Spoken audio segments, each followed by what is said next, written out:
धन से हम तौलते हैं आदमियों को, क्योंकि प्रेम हमारे भीतर नहीं है। इसलिए धनी आ जाता है तो तुम उठ के खड़े हो जाते, गरीब आ जाता है तो तुम अपना अखबार पढ़ते रहते हो जैसे कोई आया नहीं, जैसे कोई कुत्ता बिल्ली गुजरती हो, कोई आदमी थोड़ी।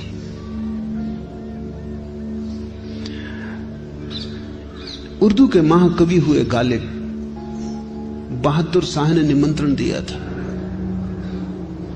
बहादुर शाह की वर्षगांठ थी सिंहासन पर आरूढ़ होने की।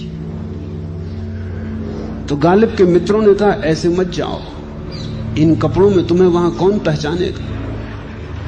तुम्हारे काव्य को पहचानने की किसके पास आंख है? तुम्हारे हृदय को मापने का किसके पास तराजू है? तुम्हारे भीतर कौन झांकेगा? किसको फुर्सत है? कपड़े ठीक पहन के जाओ, ये भिखाराना वेश पसंद नहीं पड़ेगा वहां, और असंभव न होगा कि दरवाजे से वापस लौटा दिए जाओ। फटे पुराने कपड़े एक गरीब कवि के, जूतों में छेद,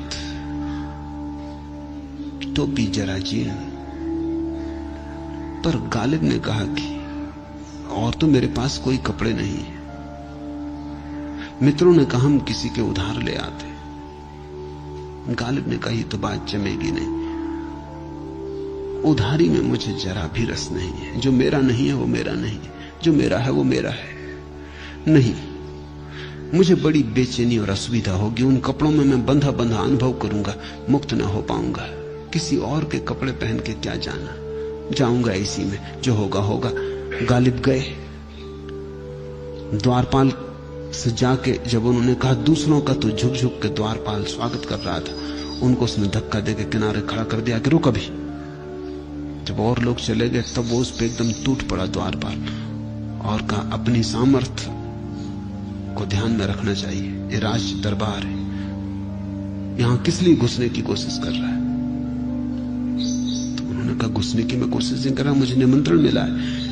खीसे से निमंत्रण पत्र निकाल के दिखाया। द्वारपाल ने निमंत्रण पत्र कहा कि किसी का चुरा लाया होगा,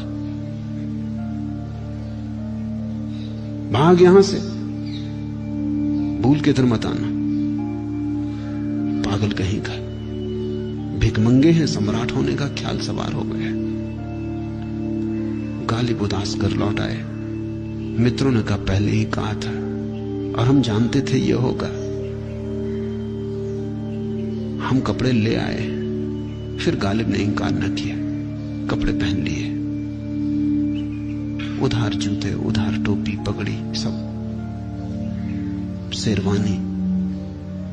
अब जब पहुंचे द्वार पर तो द्वारपाल ने झुककर नमस्कार किया। आत्माओं को तो कोई पहचानता नहीं, आवरण पहचाने जाते हैं। बड़े हैरान हुए, यही द्वारपाल अभी झिड़की देके अलग कर दिया था, मारने को उतारू हो गया था। अब उसने ये भी न पूछा कि निमंत्रण पत्र, पर वो थोड़े डरे तो थे ही, पहले अनुभव ने बड़ा दुख दे दिया था। निमंत्रण पत्र निकाल के दिखाया, उसने गौर से देखा, उसने कहा कि ठीक एक भिखमंगा इसी निमंत्रण पत्र को लेके आ गया था, यही नाम था उस पर। बामुश्किल उससे छुटकारा किया। भीतर गए, बहादुर शाह ने अपने पास बिठाया।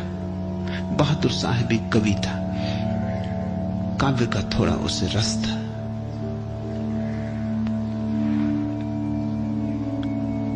लेकिन थोड़ा चकित हुआ जब भोजन शुरू हुआ तो गालिब बगल में बैठे कुछ बेहूदी हरकत करने लगे।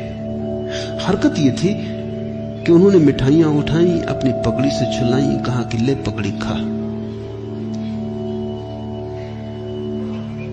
मिठाइयां उठाई, अपने कोट से छुलाई और कहा कि ले कोट खा। कभी थोड़े झक्की तो होते हैं। सोचा बहादुर शाह ने होगा, ध्यान नहीं देना चाहिए। शिष्ट संस्कारी आदमी का यह लक्षण है कि दूसरा कुछ ऐसा पागलपन भी करता हो तो इस पर इंगित ना करे, घाव ना छुए। वो इधर उधर देखने लगा, लेकिन ये जब लंबी देर तक चलने लगा और गालिब ने भोजन किया ही नहीं और ये कपड़ों को और जूतों तक को भोजन करवाने लगे, तो फिर बहादुर शाह से न रहा गया। शिष्टाचार की भी सीमा है। उसने कहा क्षमा करे, उचित नहीं कि दखलंदाजी दूं, उचित नहीं कि आपकी निजी आदतों में बाधा डालूं। होगा आपका कोई रिवाज होगा, कोई क्रियाकांड होगा, मुझे कुछ पता नहीं, आपका कोई धर्म होगा, मगर उत्सुकता बस मैं पूछना चाहता हूं कि आप कर क्या रहे हैं? ये कपड़े, कोट, जूता, पगड़ी, इसको भोजन करवा रहे? गालिब ने कहा कि गालिब तो पहले भी आया था, उसे वापस लौटा दिया गया, वो फिर नहीं आया। अब तो कोट कपड़े आए हैं, ये भी उधार है। इन्हीं को प्रवेश मिला है, इन्हीं को भोजन करवा रहा हूं, मुझे तो प्रवेश मिला नहीं, इसलिए भोजन करना उचित ना होगा। तब गालिब ने पूरी कहानी बहादुर शाह को कही कि क्या हुआ है।